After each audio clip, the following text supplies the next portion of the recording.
Matt. Hey, how's it going, Nestor? I'm doing pretty well and really curious about the evolution of AI in the last days. Yeah. Have you seen anything that you think is um, something that might be shared today? Yeah, well, in fact, there's so much that it's going to take me a few more days just to process it. I think I mentioned I'm bouncing back and forth. There's a lot of on X, Grok as it's called. Their AI model is being shown. I've got early access to it, but not access to it. So, but people are sharing what they're creating with it, and it's definitely something different. I'm excited to kind of see what this is all about. And then I know yesterday I was trying to follow along with the OpenAI conference, and there's a lot of really exciting things happening on the ChatGPT world. And it's also just interesting from bigger picture how about a year ago, November 30th, I think, around this time last year, was when ChatGPT came out, and it was really the only thing on the block. And now we've got all kinds of different flavors and variations. It's going to be interesting to see how now that there's competition and other approaches to AI, at least the way the public's accessing it, um, curious to see where it goes. But also just even more curious to use curiosity-based thinking with you and with others as a way to both understanding what AI is, but kind of directing us on where we can take it. Because some of the philosophy with curiosity-based thinking is that when you're being curious or you engage with things with your curiosity, the results tend to be pretty awesome. So if you don't mind, I'm really curious. And to that point, I've been creating some questions that I'm really stoked to ask. I've been slowly sharing some of them, but I wanted to ask you and get your thoughts on kind of the future of AI instead of just saying this is what I think. Asking you a couple questions and seeing if I can kind of tickle your curiosity that leads you down to different perspectives on AI and that intersection of AI and human creativity, um, and where that could take us.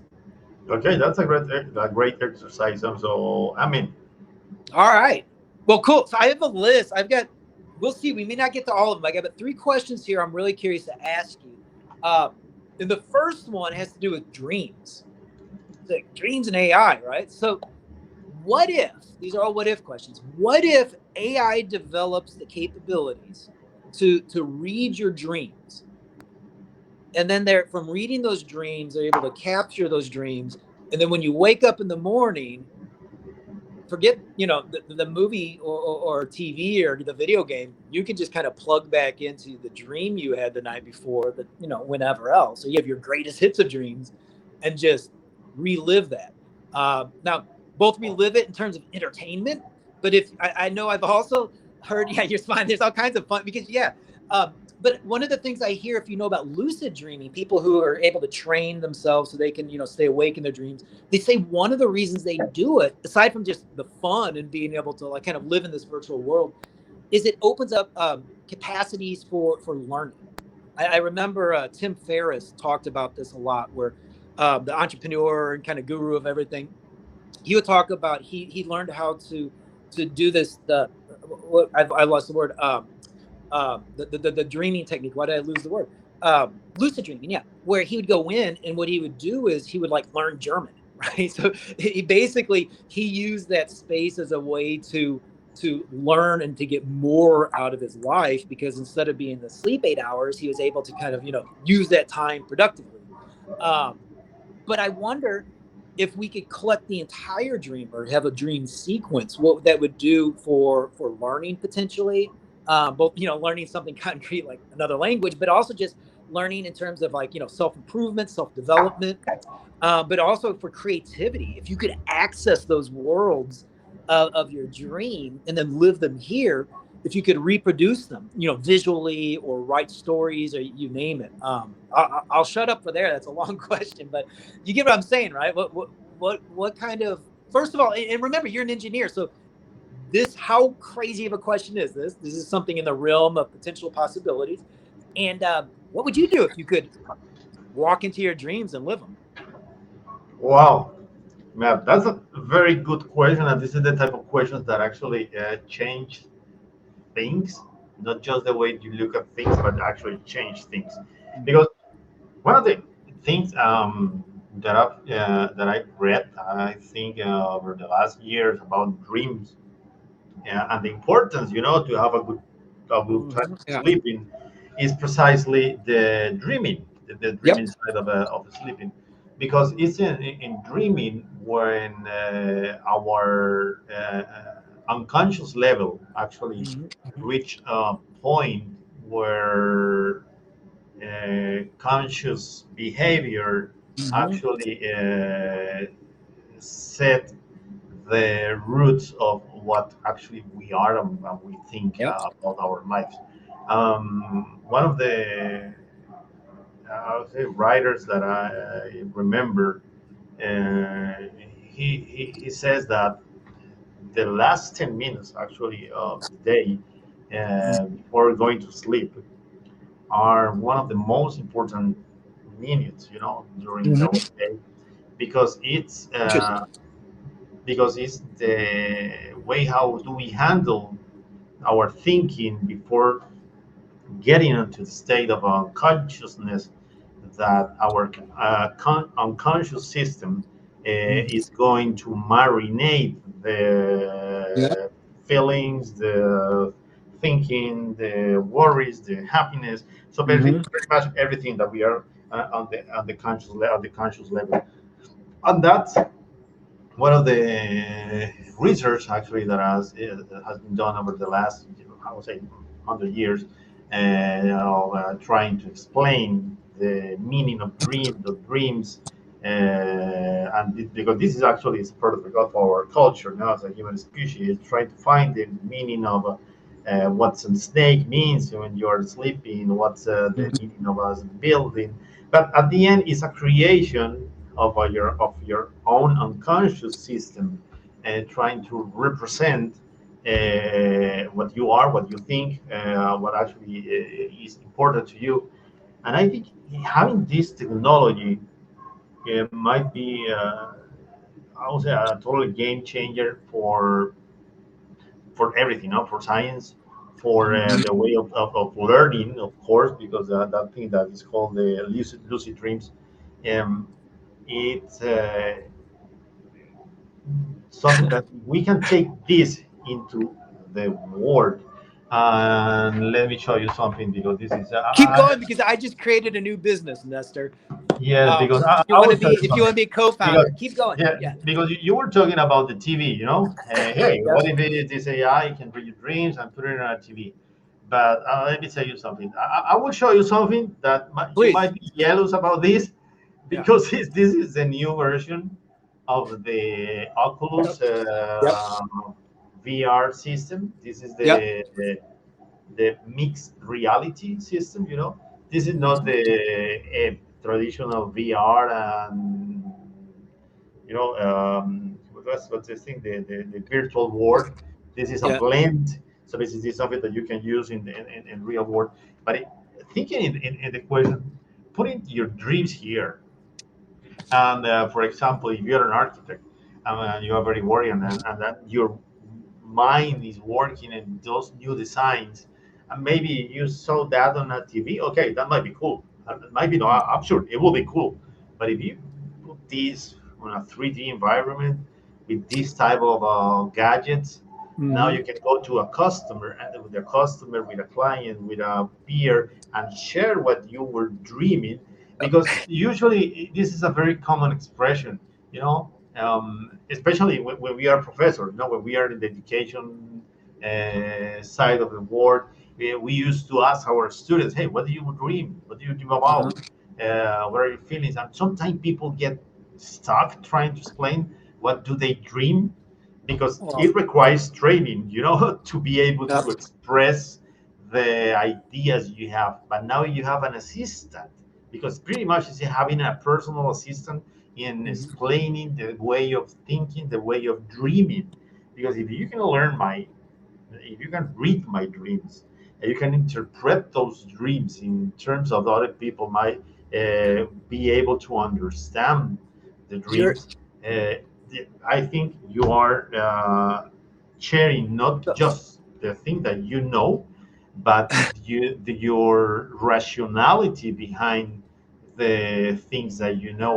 And the most amazing thing, the how curious you are, and realize that you are beyond curious, and it, and it's not just what do you think Well, about how curious you are, because you'll be surprised about actually how curious we are, but we mhm. are putting some like blocks, roadblocks in our own commitment to be curious, Yep. because that's the beauty of dreaming, and I'm sure everybody at some point has experienced this way of dreaming, the lucid dreams, and at some point you see I'm sure you have some experiences.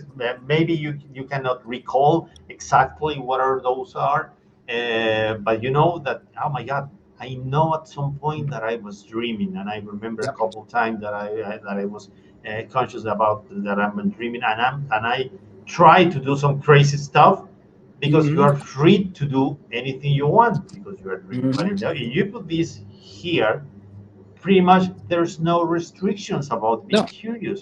So Well, bringing those after the dreaming to real life, it might be a real crazy. Of course, that's yeah. my short answer. No, well, I can well, talk for days about this. I think we may have to do another video about this one in the future because I got a couple. Listening to you, I got a couple more things to toss your way. It made so. This is weird because I haven't read or thought about Tim Ferriss for years, but I'm gonna.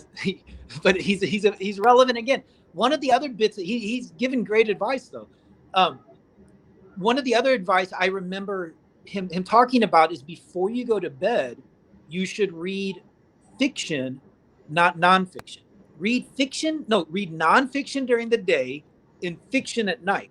And part of the reason, I think it was less scientific, but like what you said, is that there is research and under science behind the 10 minutes before you fall asleep, right? And the thinking is if it's nonfiction, you're going to start planning and thinking of what you got to do or change or take action and all these right, and it's hard to fall asleep, or your dreams are going to be filled with anxiety and kind of like, right. But if it's fiction, if it's like fantasy or like on a different planet or somewhere else, like it'll kind of it's disconnected from reality enough to help you kind of ease into sleep and have a better sleep. So based on that knowledge and alone, compared to, in addition to what you said about those best 10 minutes, it made me think, what if what if you could dream before you dream? So and and not only that, but think about this. I want you to think about that question, but also think about this question. What's the data in a dream? So what if before you go to sleep, instead of listening to YouTube or the rain sounds to make you drowsy or whatever people do to go to sleep, you could plug in to a previous dream that is then changed or manipulated, designed, I should say, to give you the best night's sleep possible and the best dreams possible. Like, what if you programmed based on your brain to help you get better sleep and better dreams? Because if there's data in those dreams, like you said, we dreams are necessary. I wrote a book while you were sleeping. We did some research on dreams. It's required for bodily functions. It's required for mental health. It's required for all these things. Well, that's data. If we could capture what that data is and kind of like CRISPR with with genes, right? We could eliminate the stuff that's not necessary, but then accentuate what we need for mental growth, for psychological, emotional growth, and then inject that, take that medicine, whatever you want to say, via our eyeballs and ears through this virtual reality dreaming before you dream. Does that make sense? And then to take it even further, I'd love to know. My 4-year-old son was frustrated yesterday, and he doesn't have the words to communicate his frustrations. Right. Well, what if I could, or we could tap into his dreams at night and understand what's really frustrating him, or understand how he's viewing the world, so that we can become better parents by accessing this channel of communication with him. Now, if you take that too far, then it's like, well, can I sell or buy someone else's dreams? Like, I want to know, I want to know what this person, I want to know what someone is dreaming the night before they won the World Cup or after. Yeah, yeah. Uh, do dreams become a commodity then that can be bought, sold, and I mean, we could go on and on and on, but in the very least, I'm kind of curious about the therapeutic possibilities, not just helping us get better sleeps, help us have better dreams, a better experience, but possibly better health, all by turning dreams into data and then delivering it to us in a new way. Yeah, oh, that's here listening to you. I think that's amazing because I think it's perfectly doable. Mm-hmm.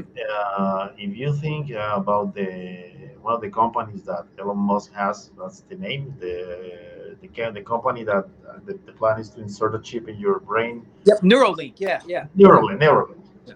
And you think in terms of, hey, this is Neuralink. And the purpose of this company is being able to track and do the monitoring of stuff in your brain, all the Mm-hmm. signals, pretty much all the data that is flowing like a crazy thing between your Yeah. neural system. And then you have the artificial intelligence, and now you have the correlation, and hey, the people who actually remember what do they dream, and the correlation of data that now you have now Neuralink. It Mm-hmm. actually is pretty doable thing. Yeah. Maybe not in the next 2 years, maybe not in the next five, but it's something that in the next 10, I'm sure it'll be available at some level,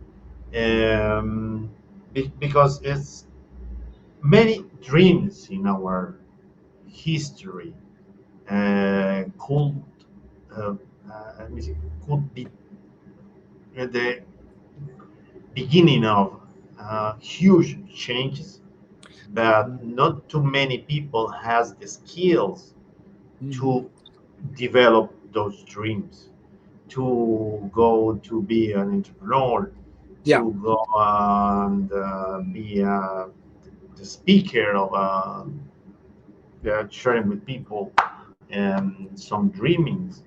Because at some point, people who were capable of sharing the dreams, you Mm-hmm. remember Dr.